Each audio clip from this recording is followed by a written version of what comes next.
Hi, I'm Carl Betz, and I'm going to walk you through my poster titled Nitrogen Removal Performance of Bioretention Cells Modified for Phosphorus Sorption. Bioretention is a type of green stormwater infrastructure that's commonly implemented in urban areas to reduce stormwater flows and filter out pollutants.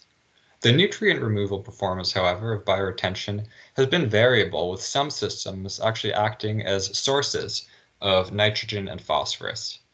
To combat this issue, drinking water treatment residuals, or DWTRs, which are a metal hydroxide-rich byproduct of the water treatment process, have been proposed as a media amendment to improve retention of dissolved phosphorus in bioretention systems.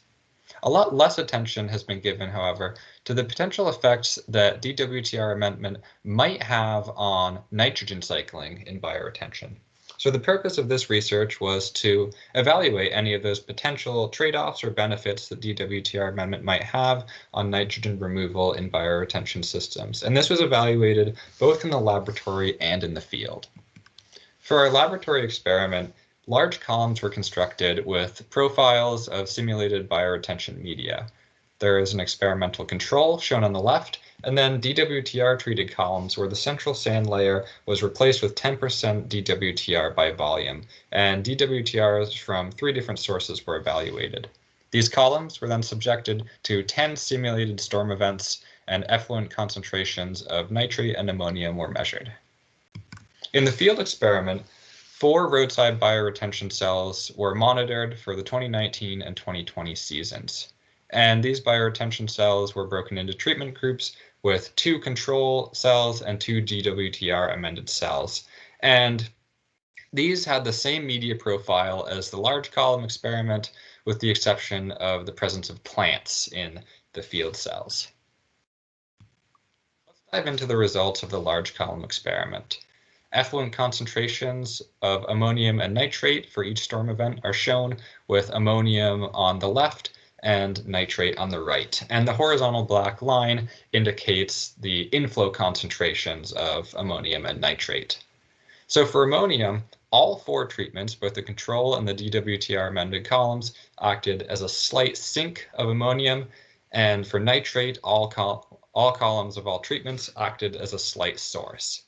And the important thing to note here is that for both ammonium and nitrate, there were no statistically significant differences in performance between treatments. And this suggests that DWTR amendment likely doesn't exert much of an influence on the chemical removal of dissolved inorganic nitrogen in bioretention media.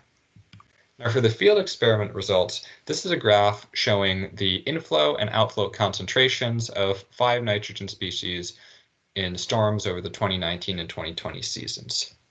Similar to with the large column experiment, there weren't any notable differences between performance of control and DWTR amended cells.